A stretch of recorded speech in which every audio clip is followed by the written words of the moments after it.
हम सभी भारतवर्ष में रहते हैं और भारतवर्ष में दो वस्तुएं पर्याप्त मात्रा में फ्री में मिलती है। नंबर एक, एडवाइज़र। आपको फ्री के एडवाइज़र हर गांव में मिलेंगे, हर कस्बे में मिलेंगे। उनका काम होता है आपको फ्री में एडवाइस देना। उनके पास भले ही उस विषय का नॉलेज हो अथवा न हो, आप यदि कोई कार्य कर रहे हैं उसमें कहीं ना कहीं से आपको सलाह देने की कोशिश अवश्य करेंगे। और दूसरे जो व्यक्ति होते हैं जिनको कहा जाता है अशिष्ट और अभद्र प्राणी, वे किसी भी परिवार में पाए जा सकते हैं, किसी भी धर्म में पाए जा सकते हैं। ना तो कोई धर्म होता है, ना तो कोई जाति होती है, ना तो कोई संप्रदाय होता है।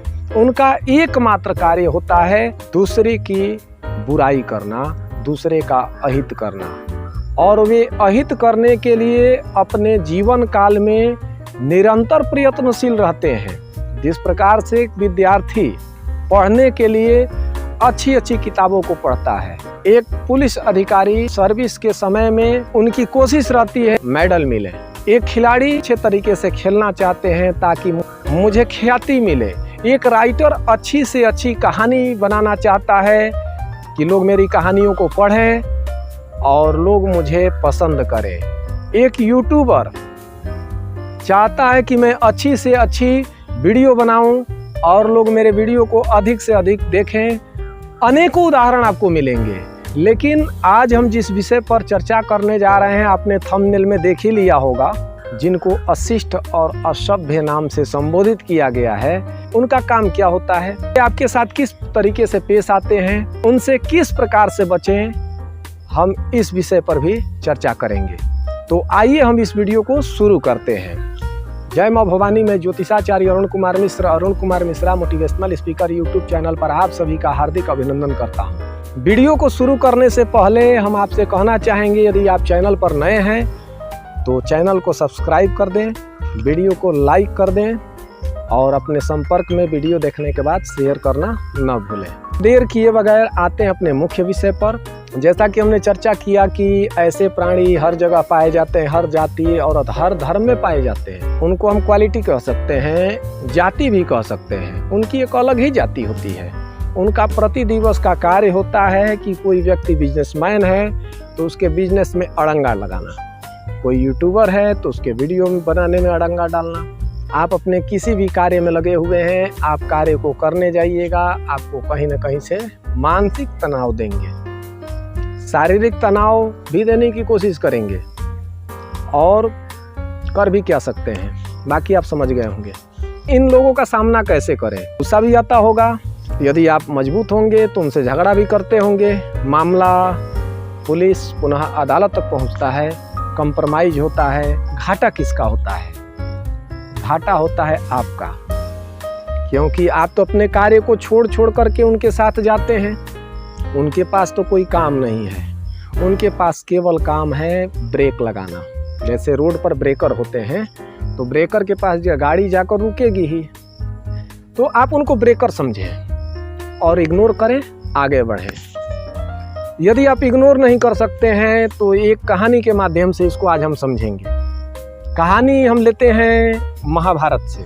मैं काशी हिंदू विश्वविद्यालय से रिसर्च कर रहा था। ज्योतिष विभाग के विभागाध्यक्ष हुआ करते थे हमारे परम पूज्य गुरुदेव प्रोफेसर सच्चिदानंद मिश्र जी। गुरुदेव से मैं प्रश्न किया कि गुरुजी, कोई ऐसा ग्रंथ बताइए जिस ग्रंथ में सारी समस्याओं का समाधान हो। इतनी सारी किताबें पढ़ने में तो जीवन ही खत्म हो जाएगा, लेकिन किताबों का अंत नहीं होगा। तो कोई एक ऐसा किताब बताइए, कोई ऐसा ग्रंथ बताइए, किताब नहीं कहेंगे, ग्रंथ कहेंगे।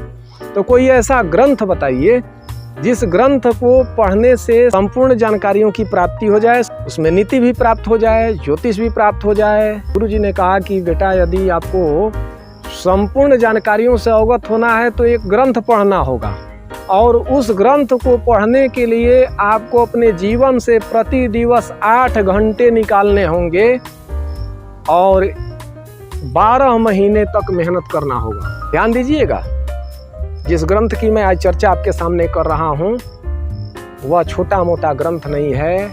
1 लाख से भी अधिक श्लोक हैं जिस ग्रंथ में, उस ग्रंथ का नाम है महाभारत। लाइब्रेरी में जाकर मैं पढ़ता था, पूरा नहीं हो सका था। लेकिन विगत वर्ष जब हम लोग बिहार रेजिमेंट के यारू कटिहार से ITJCO के अभ्यर्थी बनकर गए, तो इसके लिए हमारे परम मित्र जो कि अभी धर्मगुरु हैं डॉक्टर दीपक शुक्ला जी, उन्होंने हमें एडवाइज किया कि आपको महाभारत पूरा पढ़ना होगा, क्योंकि बहाली में काफ़ी अंतराल था, अभी भी वह बहाली पूर्ण नहीं हुई है। उन्होंने हमें सजेस्ट किया कि आप महाभारत ग्रंथ का अन्वेषण कीजिए, अध्ययन कीजिए और समय देकर कीजिए। करीब 8-8 घंटे समय देने के बाद 13 महीने में हमने उस महाभारत ग्रंथ को आज से 6 महीने पहले पूर्ण किया। और उस ग्रंथ के पूर्ण होने के उपरांत ही मैं YouTube चैनल पर वीडियो पोस्ट करना प्रारंभ किया। कोई भी ग्रंथ आप पढ़ेंगे, कोई भी किताब पढ़ेंगे तो उसमें कोई ना कोई शिक्षा मिलती है। लेकिन हमें जो शिक्षा मिली, हमें शिक्षा मिली सब्रता की, हमें शिक्षा मिली धैर्य की, हमें शिक्षा मिली इंतजार करने की। आप जहाँ भी रहते हैं, जिस शहर में रहते हैं, आपको जानकर हैरानी होगी, काशी नगरी में जाएंगे तो नाव चलाने वाले होते हैं, उनको भी दुनिया की प्रत्येक भाषाओं का नॉलेज होता है। सबसे बड़ी भाषा होती है आँखों की भाषा। भारतवर्ष के प्रत्येक शहर में भ्रमण करने का हमें सुअवसर प्राप्त हुआ। यदि मैं कहूँ कि मैं प्रत्येक डिस्ट्रिक्ट में गया हूँ तो अतिशयोक्ति नहीं होगी, क्योंकि मैं गया हूँ, ये मैं जानता हूँ। इन सब पहलुओं पर ध्यान न देकर के आते हैं अपने मुख्य विषय पर। आपके सामने कुछ ऐसे लोग मिलते होंगे जो कि आपके निजी जीवन में व्यवधान डालते होंगे। आप कहीं जा रहे हैं तो आपके कार्यों में व्यवधान डालेंगे, क्योंकि उनका कार्य ही है। तो आपको गुस्सा भी आता होगा, हम उसके साथ ये कर देंगे, वो कर देंगे। बाद आप कर भी लेते हैं, पुलिस तक मामला जाता है, अदालत तक जाता है, पुनः आपका कंप्रोमाइज होता है। अब इनसे बचने का जो आसान मार्ग है उसको हम जानते हैं। इसी प्रकार से पांडवों को बचपन से ही कौरवों ने पीड़ित किया, बाल्यकाल से ही। भीम को जहर पिलाया, जल में प्रवाहित कर दिया, वे चले गए नागलोक। जुए में बुलाया गया, क्योंकि पांडवों की कीर्ति फैल रही थी, क्योंकि पांडव नित्य तरक्की किए जा रहे थे। उनसे कौरव पक्ष के दुर्योधन आदि जो धृतराष्ट्र के पुत्र थे वे जलते थे। उनके मन में भ्रम आ गया था कि यह राज्य हमारा है। पांडव उनको आधा राज्य देने को भी तैयार थे। पांडव प्रारंभ से ही बलिष्ठ थे। पांडव उस समय चाहते तो कौरवों का वध तत्काल कर सकते थे, लेकिन उन्होंने ऐसा नहीं किया। धीरे धीरे पांडवों की कीर्ति चारों तरफ फैलने लगी, जिससे दुर्योधन आदि को ईर्ष्या होती थी। दुर्योधन अपने मामा शकुनी के साथ मिल करके दिन प्रतिदिन नई नई स्कीम बनाता था, नई नई योजनाओं की संरचना करता था, किस प्रकार से पांडवों को नीचा दिखाया जाए। पांडवों ने अनेक प्रकार की यातनाओं को सहन किया। पांडवों ने वनवास को भी अपना हथियार बनाया। जब पांडवों को वनवास दिया गया, उन्होंने उसी बीच अर्जुन को भेजकर दिग्पालों तथा भगवान महादेव से दिव्यास्त्रों की प्राप्ति कराया। अर्जुन की पताका उसी समय संपूर्ण विश्व में फैल गई कि विश्व के सबसे बड़े योद्धा अर्जुन है। सोचने की बात है, यदि आपका विरोधी आपका विरोध कर रहा है, विरोध करने दीजिए। उसका काम है विरोध करना, आपका काम है अपने कार्य को करना। आप जो कार्य कर रहे हैं उस कार्य को करते जाइए। आपका विरोधी विरोध करते करते थक जाएंगे। जिस दिन आप सफल हो जाएंगे, आपके कदमों तले वे एक न एक दिन जरूर आएंगे। इसलिए आपका सबसे पहला कर्तव्य है कि अपने लक्ष्य को साधना। सभा में जुए का खेल हुआ, वस्त्र जब उतारने की कोशिश की गई, द्रौपदी ने सभी पांडवों को बुलाया। यदि युधिष्ठिर का इशारा होता तो अकेले भीम उसी क्षण दुशासन की भुजाएं तोड़ देते। कहने का मतलब यह है, आपके विरोधी विरोध करते रहें, आपको विरोध के तरफ ध्यान नहीं देना है। वे जितना विरोध कर रहे हैं करने दीजिए। पांडवों का भी विरोध हुआ, उन पांडवों ने उन विरोधों को हथियार बनाया। आप अपने आप को इतना सफल बनाइए, इतना आगे ले जाइए कि जो विरोध करने वाले हैं एक दिन आपके कदमों के नीचे आए। विरोधियों के विरोध को पर्सनली न लें। आप यह सोच लीजिए कि उसका यही कार्य है। जिस प्रकार से आपका कार्य राजनीति है, आप राजनीति करेंगे। आप दुकानदार हैं, आप दुकान चलाएंगे। आप वकील हैं, वकालत करेंगे। पंडित हैं, पांडित्य कर्म करेंगे। आप अपने कार्यों को करते रहिए। आपके विरोधी आपका विरोध करते रहें, उस पर आपको ध्यान नहीं देना है।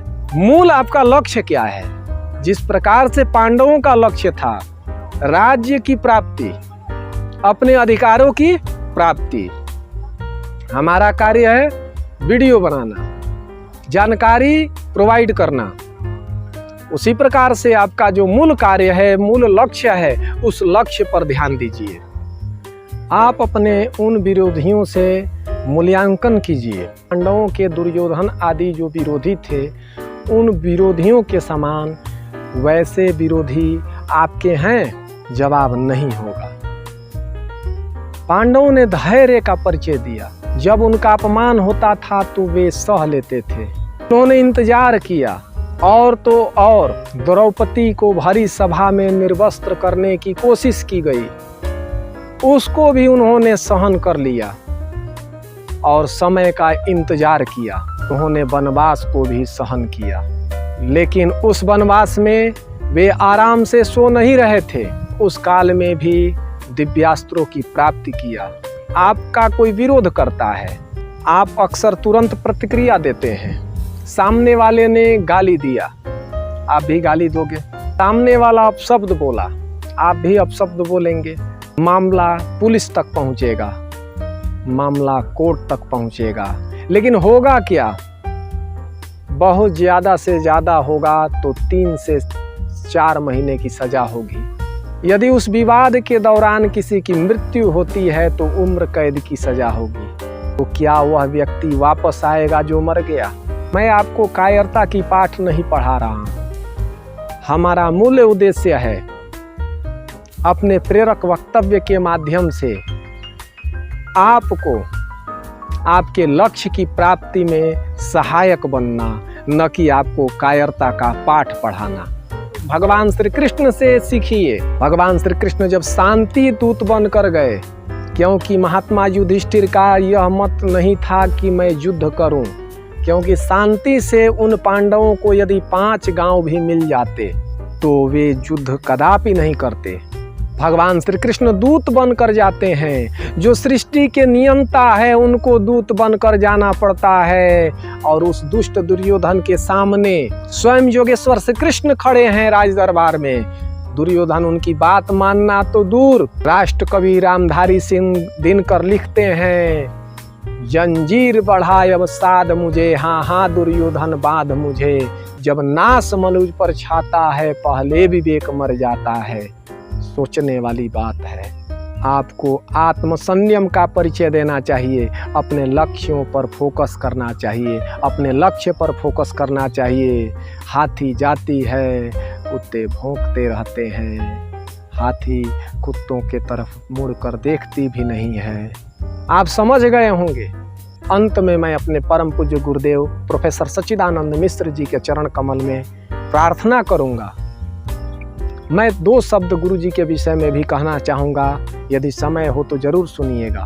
मैं अपने परम पूज्य गुरुदेव प्रोफेसर सच्चिदानंद मिश्र जी को सादर प्रणाम करता हूँ, जिनके निर्देशन के कारण आज जो कुछ भी मैं बोल रहा हूँ, उनके कृपा प्रसाद से आप सभी के समक्ष कहने की कोशिश कर रहा हूँ, क्योंकि वे पारस मणि थे।